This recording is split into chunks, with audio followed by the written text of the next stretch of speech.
Well, good afternoon, everyone.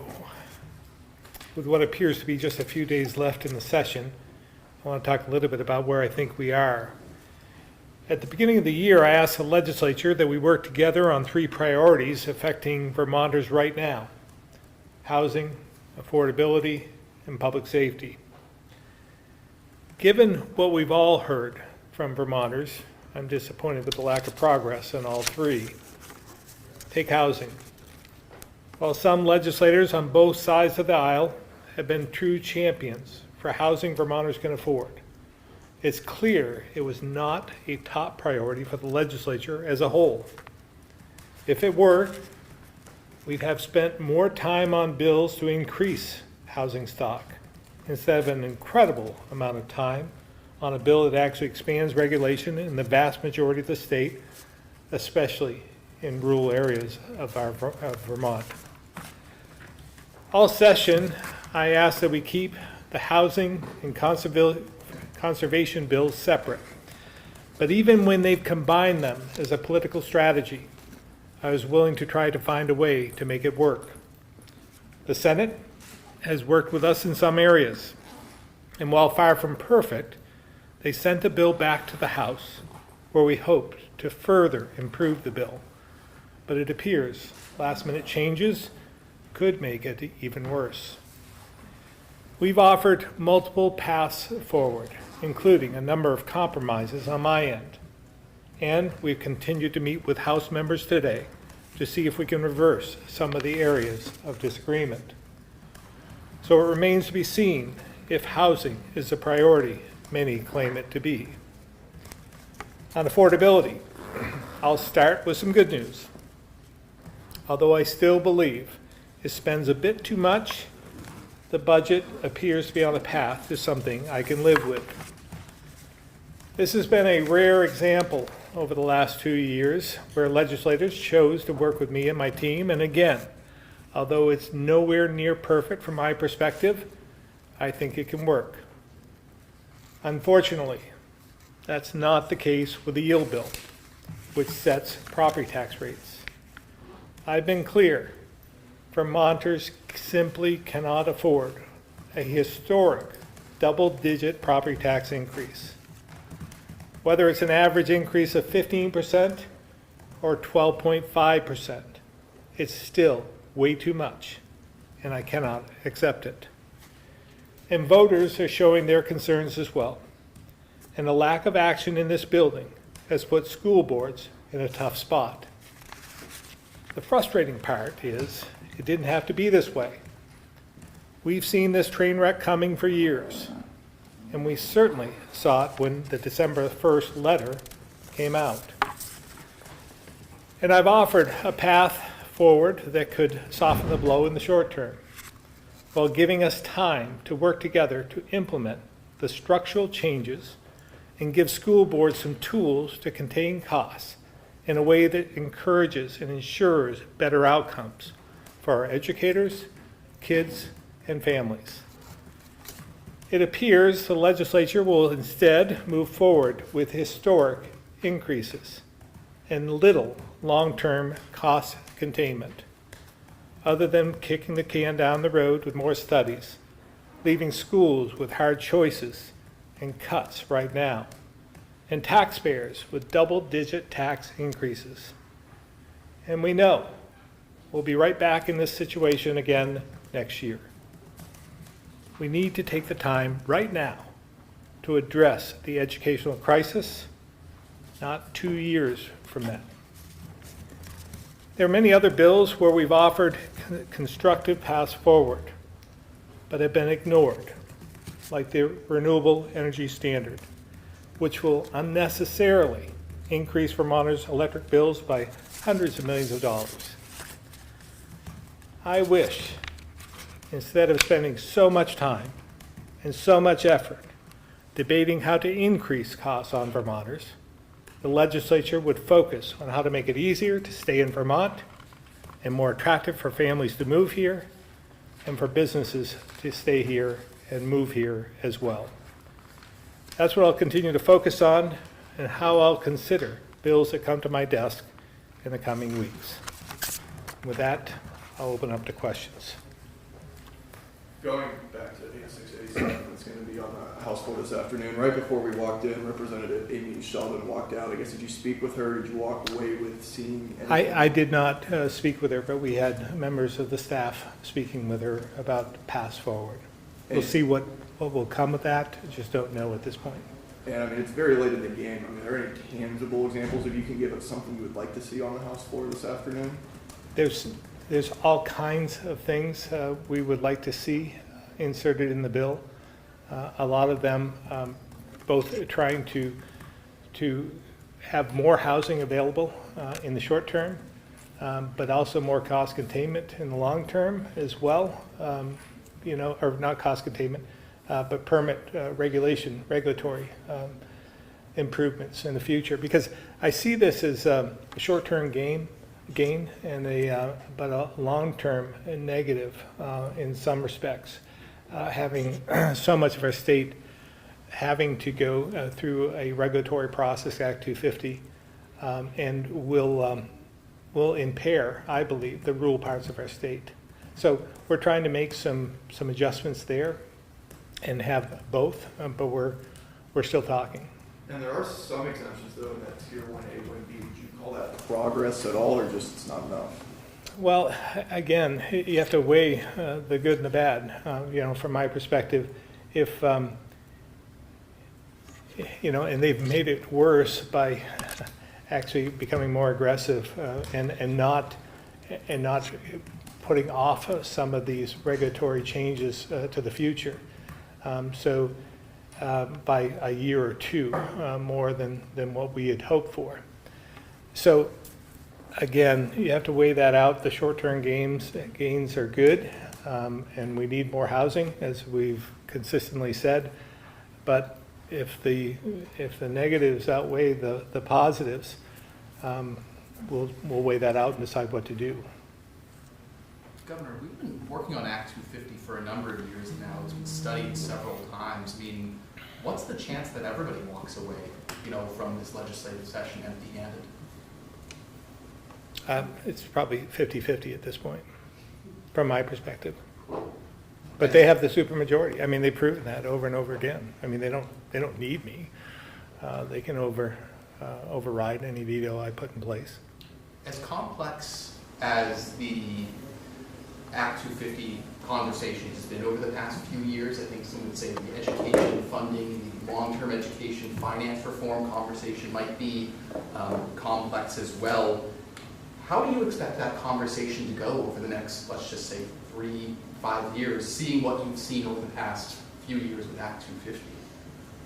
So are you separating Act 250 from everything else? What lessons, I guess, can you glean from the Act 250 reform conversation we've been having for the past 5 or so years in applying that to education finance and our schools?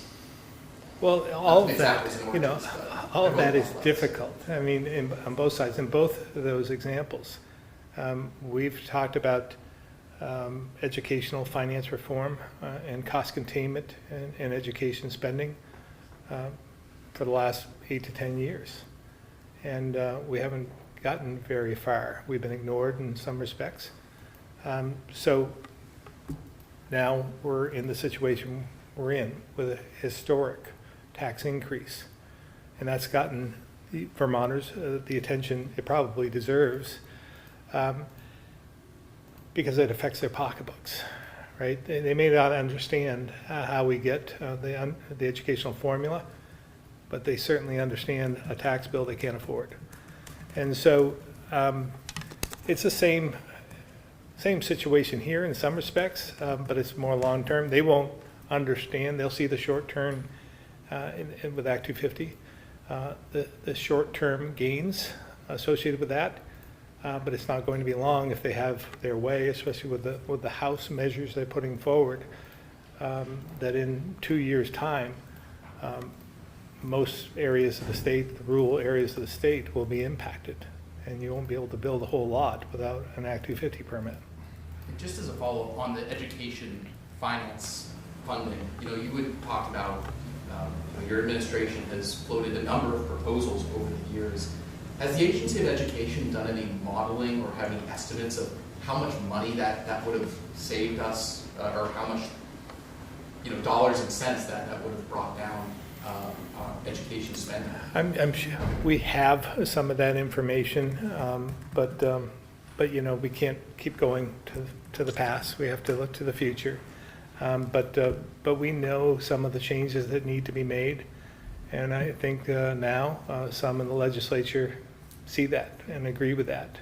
I was encouraged when the House came out, when they floated their yield bill to begin with, but quickly pulled that back and then put off some of the changes, put a study into place, an 18-month study that take a look at some of the initiatives that we all agree need to be addressed right now, because it can't wait. I mean, you put a study in place for 18 months, and you're looking at 3 years before, by the time you get the study back and put that into place and the legislation and everything that we've been going through over here in this building will happen again. So you're looking at best, 3 years, and this isn't going away. That we're going to see another December 1st letter next year that I think is going to be similar to what we saw this year if we don't make structural changes today.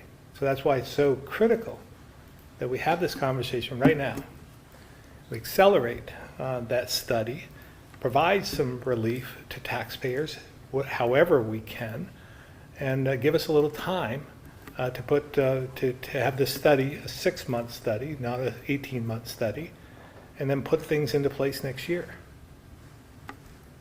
Is that realistically what you think could happen in the final days of the session? You're not suggesting necessarily that they take up some of your cost containment measures in the next 72 hours. No, I don't believe that's being realistic. So what are you really saying? What I'm saying is accelerate the study, not an 18-month study, make it like 5-6 months. We've proven in this building how quickly they can react. I mean, this massive Act 250 conservation bill was put together in 2-3 months. It seems like we could do something with known facts about educational financing reform that we've kicked around for the last decade could be put into place too. So accelerate the study, come to some agreement by the next legislative session, and then put that into place. In the meantime, this deferment we've been talking about, or some variation of the deferment, providing for tax relief. I mean, I was encouraged working with the House and the Senate on the budget bill, the conference committee, being able to put $25 million in there for costs for property tax relief, but we need more.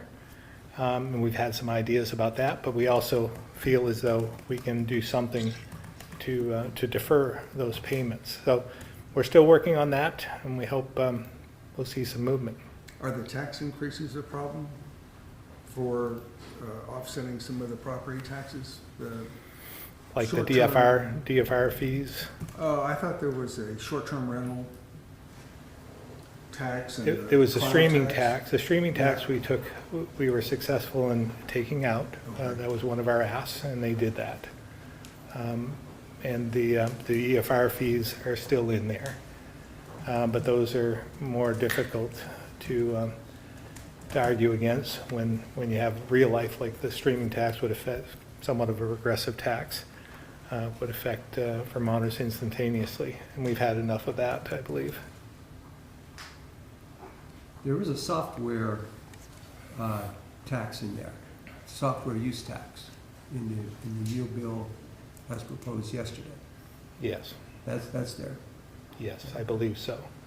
It's hard to follow all the moving pieces in the yield bill, or any bill at this point.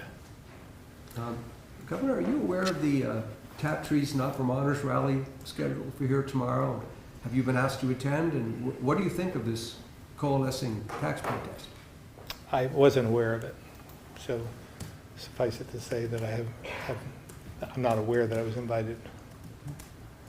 I just want to be clear on the yield bill. If that 18-month study is changed to 6 months, you would support the bill? Oh, no, I No. didn't say that. Okay. That's one of the suggestions along the All way. Actually, that would help. At least having that instead of extending it to an 18-month study, having a 6-month study, that would be helpful. But we need the structural changes talked about. We also need deferment. We need property tax relief right now. So that would all have to be worked in as well. Seems like one of the disagreements between, with the deferment plan is about what effect potentially, if at all, it could have on our credit rating. You've said that the credit agencies take into account the affordability, the trajectory and sustainability of our state. The treasurer has said loaning out money to ourselves essentially could also hurt. Have you had any direct conversations with the treasurer of how you square those? I have not spoken with him directly, but our team has. And I still believe that there's a path forward there. It just depends on the question and how we put it into place.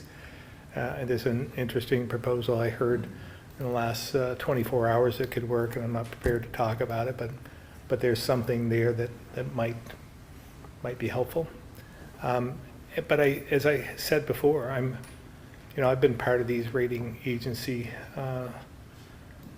briefings and meetings for the last 7 years and further. In fact, I was participating in some when I was in the Senate as well as a chair of a money committee. So it's been consistent, their concerns. They're concerned about our demographics, the affordability of Vermont, a somewhat of a collapse of our educational finance system certainly would get their attention. This will get their attention as well.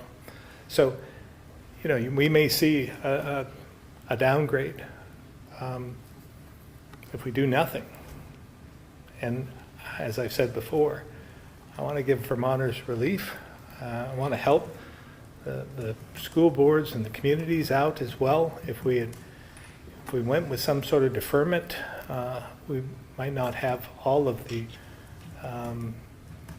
the debates we're having right now and all the votes on some of the school issues, because we could defer some of that payment. But if you did a deferment and you used some surplus money to buy down the statewide property tax rate, aren't you also guilty of kicking the can down the road? But I'm saying put in the structural reforms if we could, but certainly accelerating that time frame to have those discussions. It all has to be tied to structural reform, or it's all for naught. And I would agree. If we don't have any serious conversations about structural reform, there's no sense in buying down those rates with surplus money. That doesn't help the situation, because we'll be back here as well. Have you considered calling the legislature back for a special session this summer for a short period of time? I think we might have a session coming up in June that would suffice. To solve the ed funding issue, Maybe. though? You think, should they extend the veto session, just stay here until it's done? We'll see. There's still time to come to agreement here. So I think, and knowing that there's a pretty good chance to be coming back in June, that'll give us time in between to have more productive conversations. Lawmakers are actually pretty proud of themselves for getting the 20% tax increase down to 12.5 because of the cloud tax and the $25 million you mentioned and the short-term rental fee, which I think they increased, they doubled it recently in order to get it down to 12.5. Why are you not satisfied with that, I guess?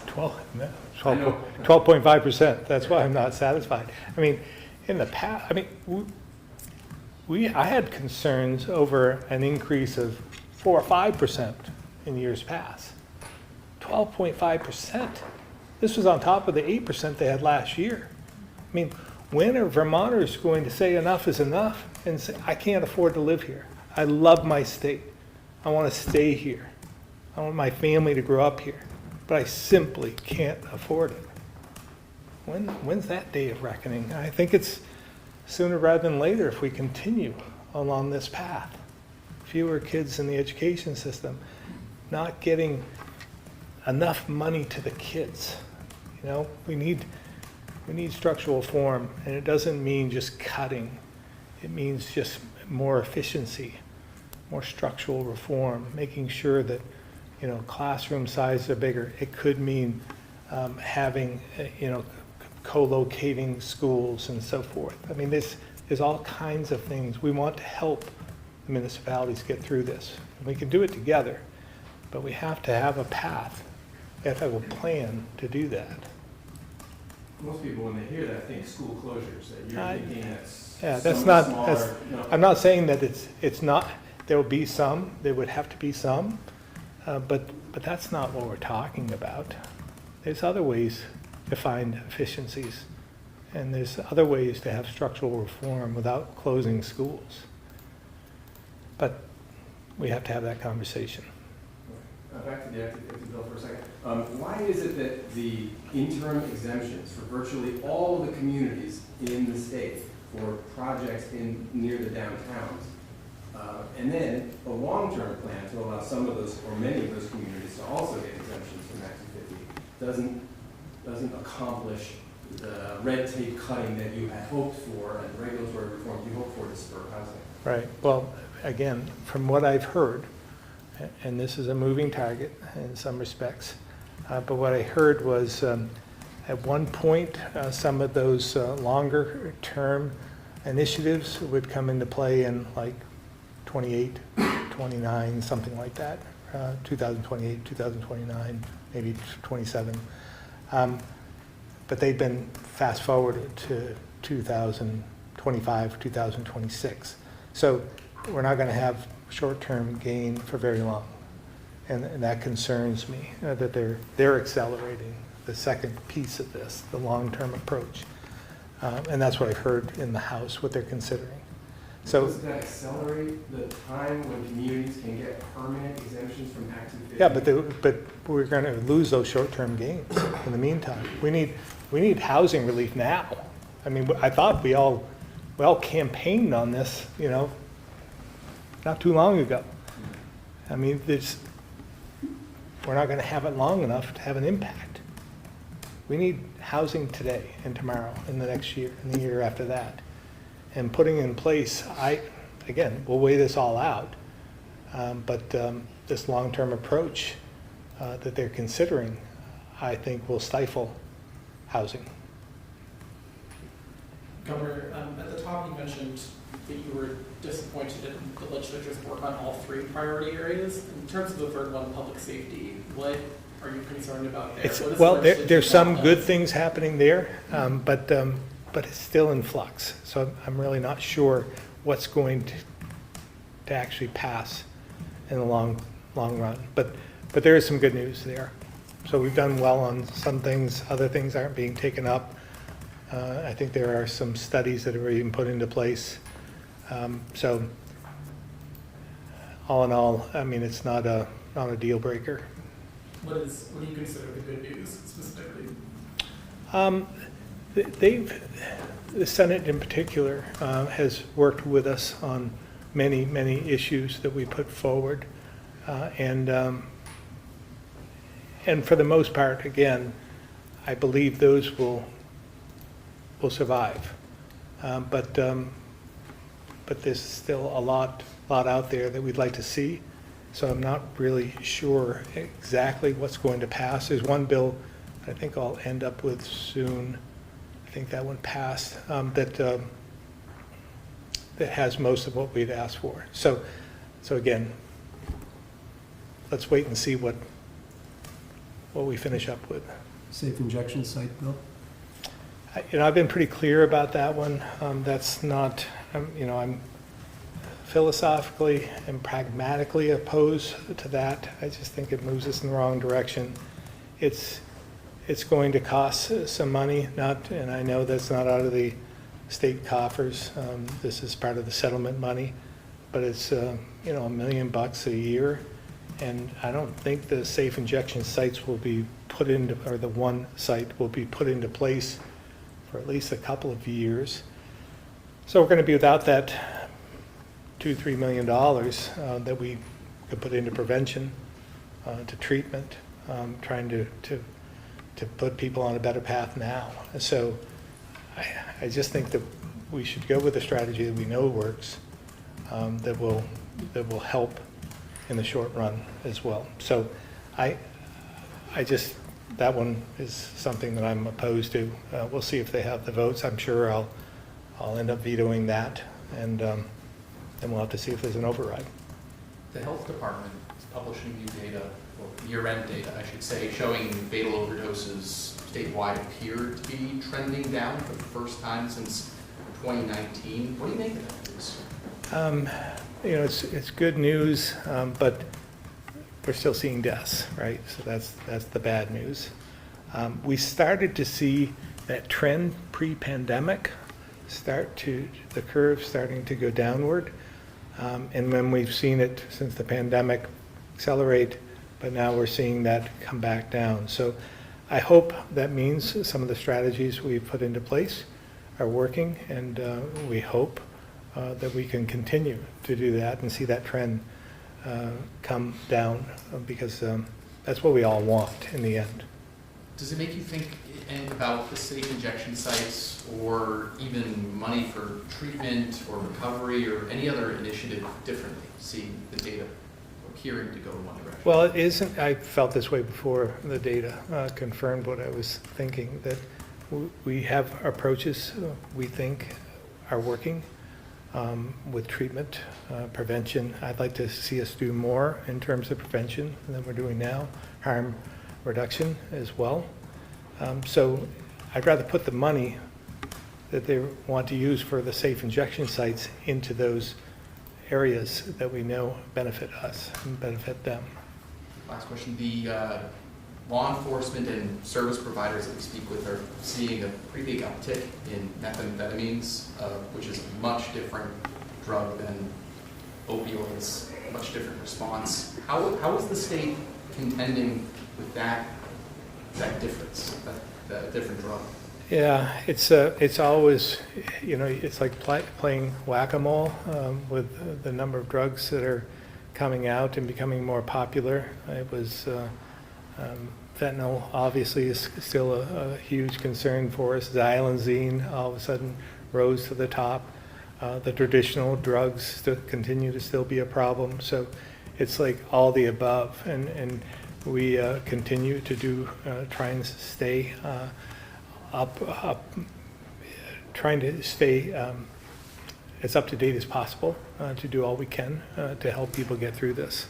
But it's difficult for the folks on the ground.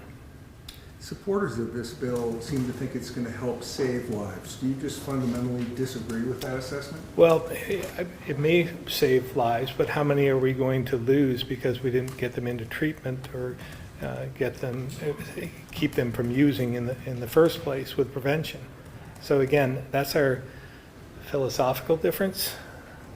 But I think, again, we're all on the same page. We want to save lives. We just have a different outlook on how to do that.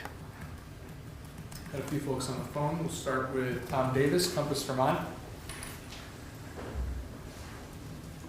Thanks, Jason. Governor, the Biden administration recently launched a new broadband equity access plan that's going to release $900 million. They blocked Starlink last time as one of the potential providers, but this time each state is going to be able to pick their vendors. Do you have any thoughts on that? I might see if, I know we talked about that previously, so I might ask Commissioner Tierney to weigh in on that one. Thank you, Governor. What's been interesting in watching this area evolve is how things that were taken to be hard truth or showstoppers and the like have been revised as the federal government has dispersed this money. And so it doesn't surprise me that we now see second thoughts about things like Starlink, because at the end of the day, the objective is to get everybody affordable broadband. It may not yet be defined as a necessary public utility service in federal law, but there's wide agreement that it ought to be. And even if it isn't, it certainly should be treated that way. And so when you look at Starlink, as inferior as it may be in some people's opinion as a means of accessing broadband, when you have none at all, it looks very different. And so I think it is generally a good idea for there to be as much flexibility as possible. But the particulars about what is preferable as between 2 or 3 options is something really that should possibly be better addressed to the folks who are doing this work in Vermont, and that would be Director Hallquist at the Vermont Community Broadband Board. Appreciate that. One question I have, it's interesting to hear, oftentimes in the research we've done about this, we found that the opinions about Starlink being inferior are based on their dislike of Elon Musk and not the actual facts. We have many readers who use Starlink, and I would say 99.5% of them are incredibly happy with the service and the price, and get very fast internet service, faster than some of the broadband companies are promising, with almost no outages and self-corrections. So I'm curious, will that process move from opinions to more data when they make that decision? Well, Tom, not to argue with you, but I'm not sure I could agree that that other opinions have necessarily to date not been based on data. That's why it's important to consider who is giving you that opinion. And where Vermont is concerned, apart from what you just described, which is the experience of many people you're familiar with, it's also good to speak with the folks who, as I said, are doing the direct work on assessing this. I think, if I'm not mistaken, Director Hallquist has some personal experience with Starlink as well, and so it might be good to hear from her as too. But with that said, what you're pointing to is the advisability of making any such decision on the basis of fact and not on the basis of who you like or who you don't like, or what you think you know about a technology or not. So you're really zeroing in on a very important point in this discourse, because at the end of the day, very important that everybody gets something, and sooner rather than later. I appreciate that. The one thing I did notice in some of the postings I see on social media, particularly from fairly well-known weather meteorologists in Vermont, is claims that Starlink doesn't work well for Vermont because it's too cloudy. Clouds have no impact whatsoever on satellite service. So it would be interesting. I think it's more about the ability for people who don't want to wait the very, very, very long time it will take us to do this wonderful broadband expansion for the entire state. So yeah. Well, I think also, yeah, I was going to say, in working in this area for as long as I have, one thing I have also learned is several apparently contradictory things can be true all at once. The meteorologist's experience can well be connected to cloudiness without clouds necessarily interfering with satellites or being able to, and it can also be true that something that works very well for some people in some parts of the state simply doesn't work well for others. This is an argument that I have with the federal government all the time, because from their perspective, often policies got guided by what worked in Mississippi or Kansas, where terrain is very flat, for instance. So for what it's worth, I think the thing to do is to chase down as many sources as you can here, and secondly, to keep in mind that one size doesn't always fit all, but we're looking for as many sizes as possible. Much appreciated, Secretary. No other questions. Thank you. Back to you, Governor. Keith, Rutland Herald. Hi, regarding education tax costs, you might, I think if I've heard it said a double-digit increase is not what we want. Has anyone said what level of increase would be acceptable? I don't know if there's been a hard number thrown out there or what. I go back to, I'd like to see it down to around the 4% range. Okay, thank you.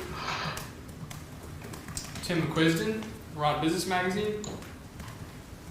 Hi, Governor. Following up on Jalva's and Bob's questions earlier about finding different funding sources, a lot of these taxes that are being proposed will never come down, as you well know, once they're established.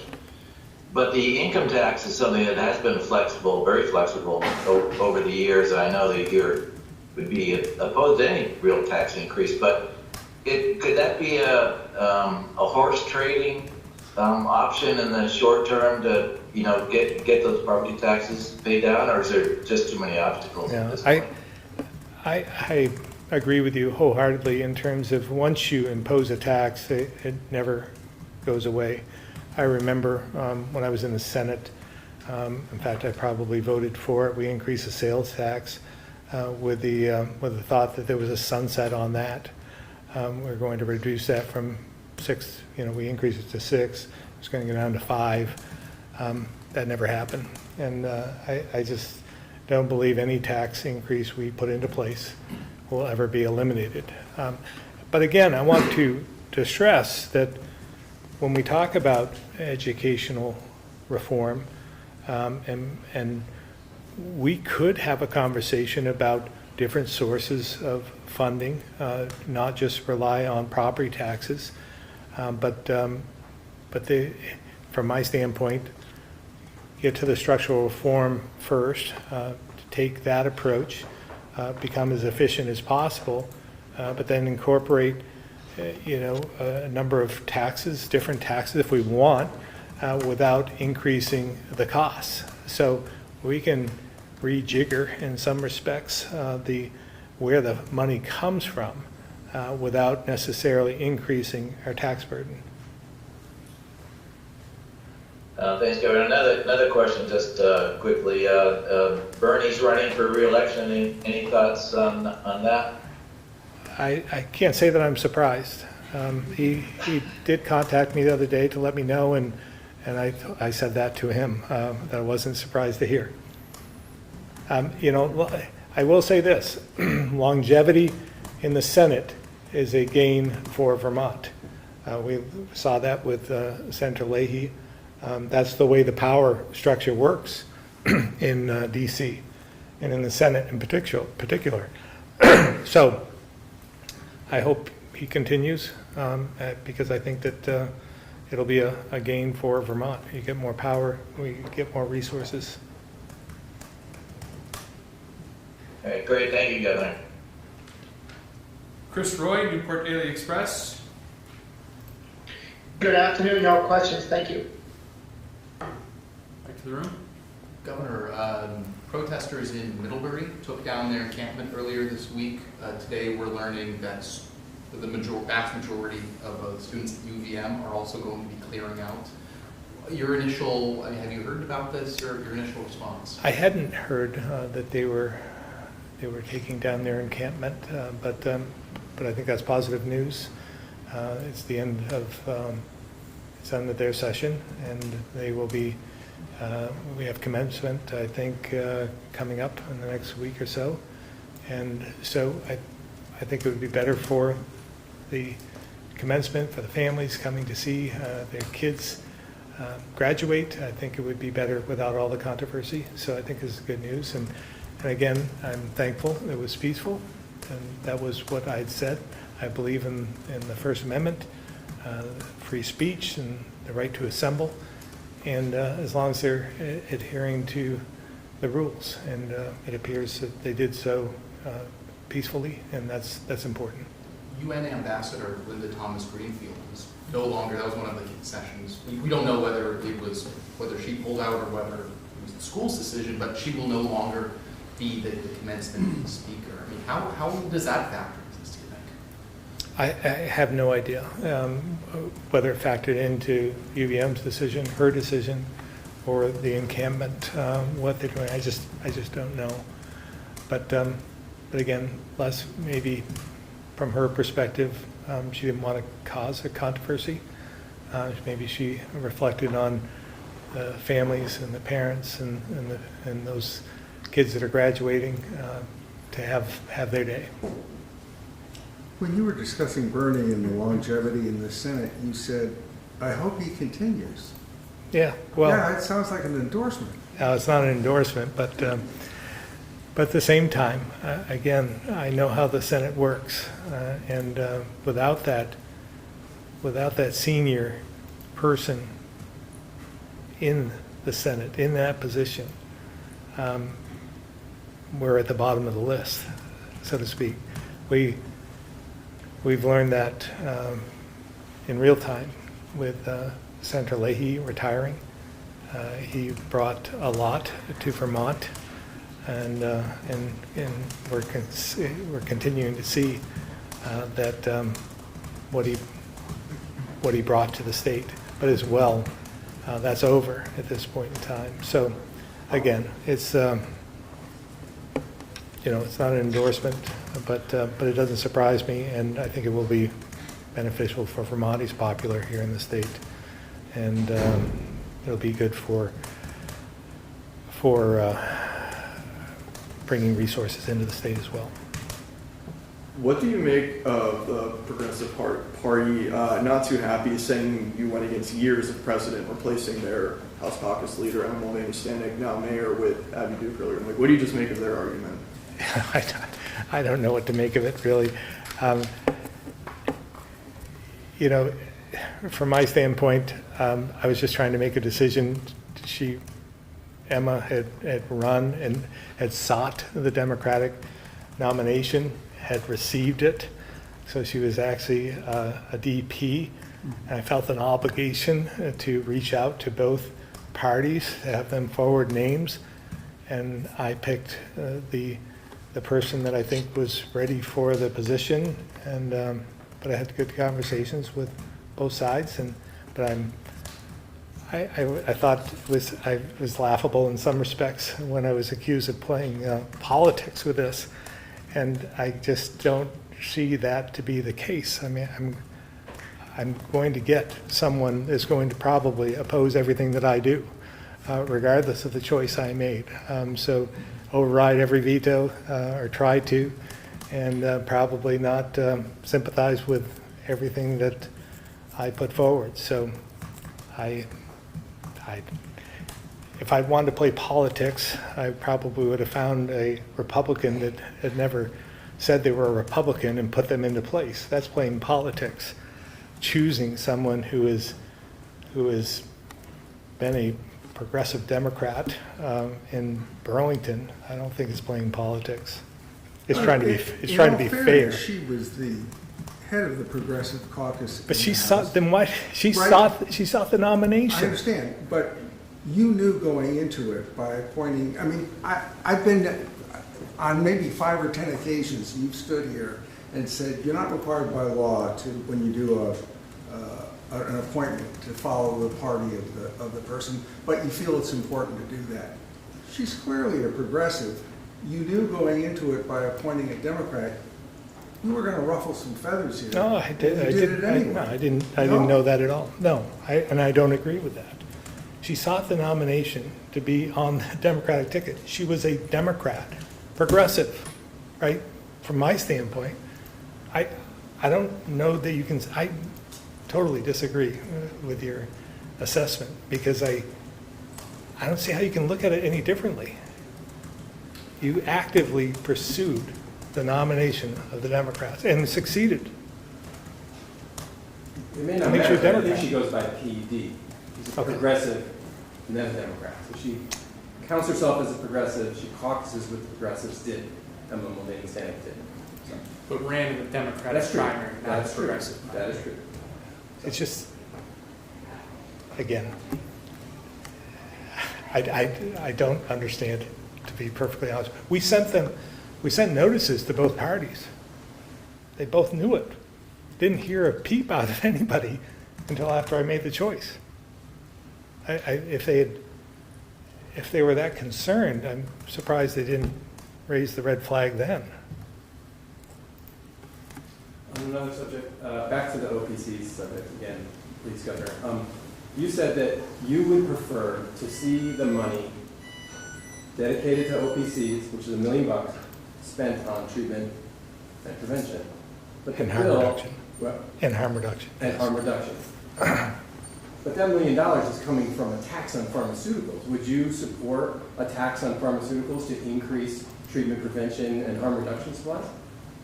Is it all coming from, and this is, I thought this was part of the settlement money.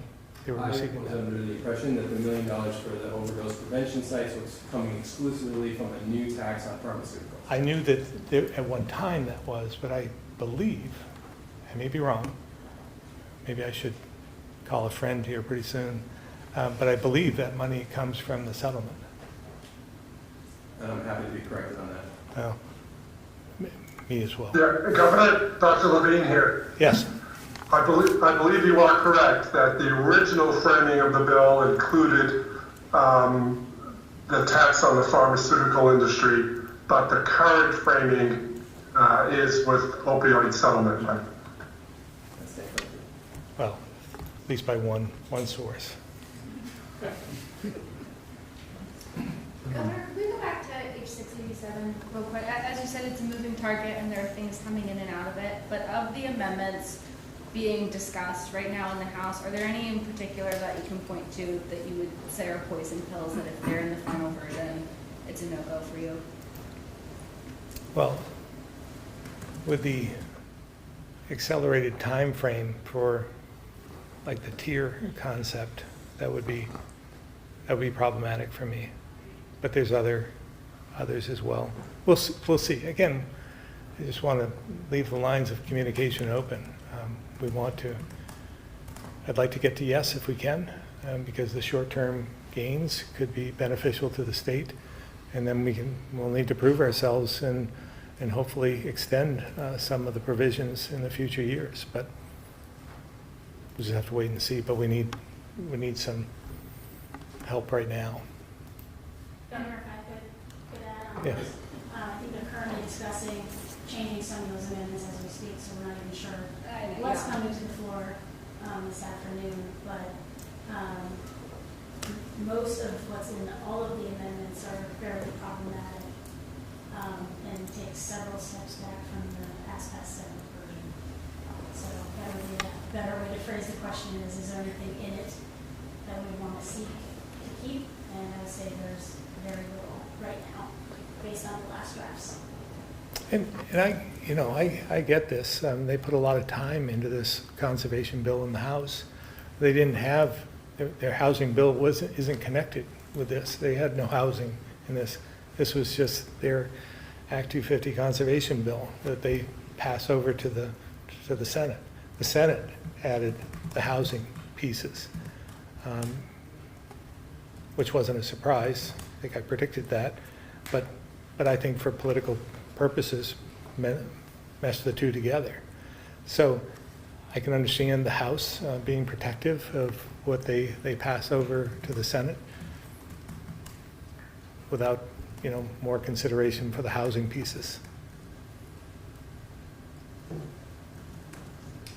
The yield bill, as it stands, I know that I think there's a floor amendment coming this afternoon from Senator Brock, but would you veto it as it stands right now? Yeah, without changes, yes.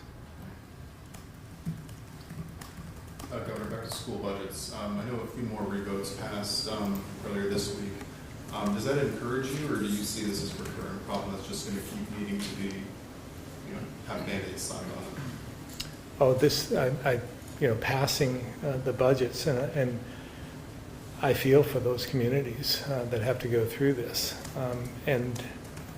But without structural reform, we're going to be continuing this in the near future. That's why I'm being so adamant about doing something now and getting those structural reforms in place and not doing an 18-month study, doing something immediately and try and make sure that we protect Vermonters and taxpayers and students and teachers and so forth along the way. Finding this path for deferment, I think, isn't ideal, admittedly, but we're in this position, and this is the best path forward, I think, to protecting all interests. Governor, that was a pretty interesting back and forth about Starlink and opinions of Elon Musk. Just curious to know, what's your opinion of Elon Musk? Well, he's obviously a very controversial figure, but he's brought a lot to the economy, whether it's SpaceX or Tesla or Starlink. I mean, these are all beneficial to the world in some respects. So I admire him in some respects.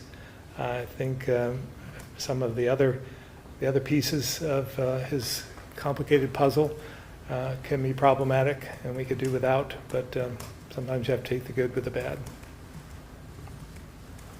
Governor, you said that you can live with the current iteration of the budget, the final iteration of the budget, but specifically the GA motel housing program, how that was settled. How are you feeling about that?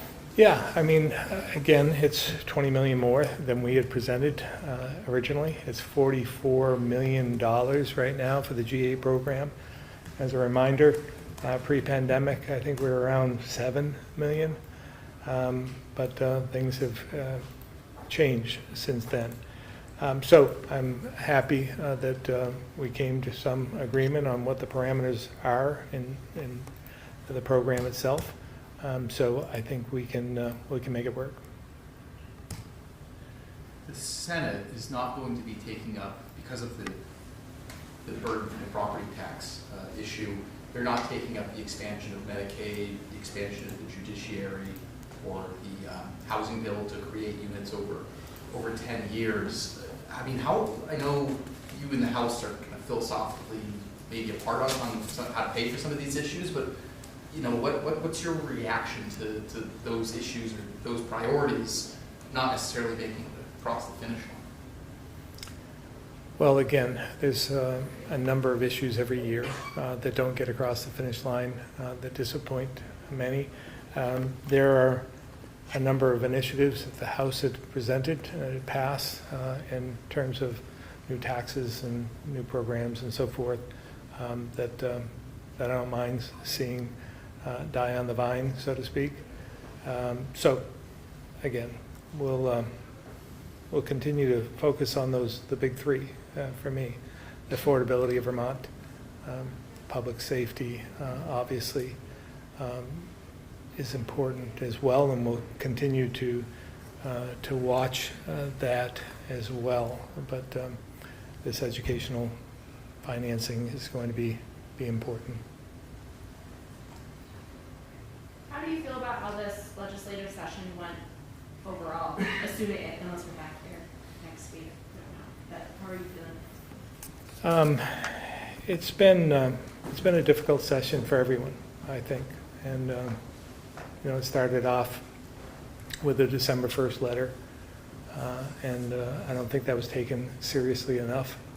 And then I think there are many who, being the second half of the legislative session, see that they need to get things done, that they see a path forward, especially when you have a supermajority.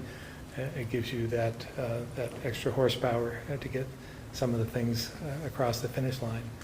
So that's made it, I think, even more difficult. So I think we'll see where it all ends up. I'm thankful the Senate took a more pragmatic approach in terms of the budget.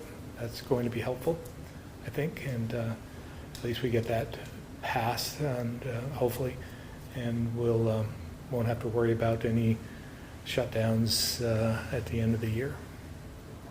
Senator Baruth described it as a dark legislative session, storm clouds, property tax thing hanging over. I mean, would you agree that it's a dark session? Like, how would you characterize it? Yeah, You've been through many sessions. It's just... Yeah, but I've never seen one like this or experienced anything like this.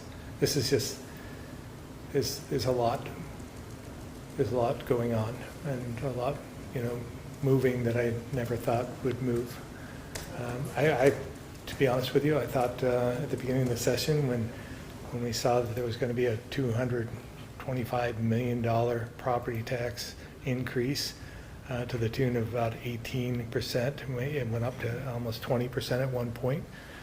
I thought the legislature would see the wisdom of maybe let's just get through this, let's help that, fix that for Vermonters, and not push forward with all the other tax and spending initiatives. And that didn't prove to be the case. It seemed like they had doubled down at that point. So it's been an interesting one. You said it feels different than sessions past. Why do you think that is? If you could put a finger on it. I mean, it's always hectic, especially towards in the second half of the legislative term.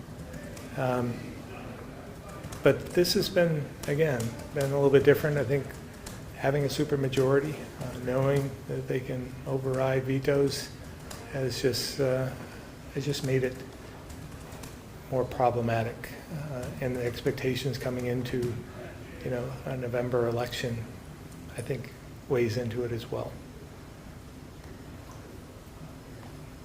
Well, you've only got a couple of days left. Any words of advice or just thoughts about media coverage? I will ask one thing. I'm not going to critique the media. I'm smarter than that. But I would ask that when you're reporting on these bills passing, that you not say that they're on the governor's desk at this point. The process, it takes a while. I mean, we don't get them for sometimes weeks after they're passed by the legislature. They go through their own process, through ledge council and so forth, and then they have to be signed. So at times, it could be weeks before we get them. And I hear some of the reports that's sitting on my desk and people are expecting, what are you going to do? Are you going to sign it? Are you not going to sign it? Why haven't you signed it? So I would just ask that you at least report that, it's not on my desk yet.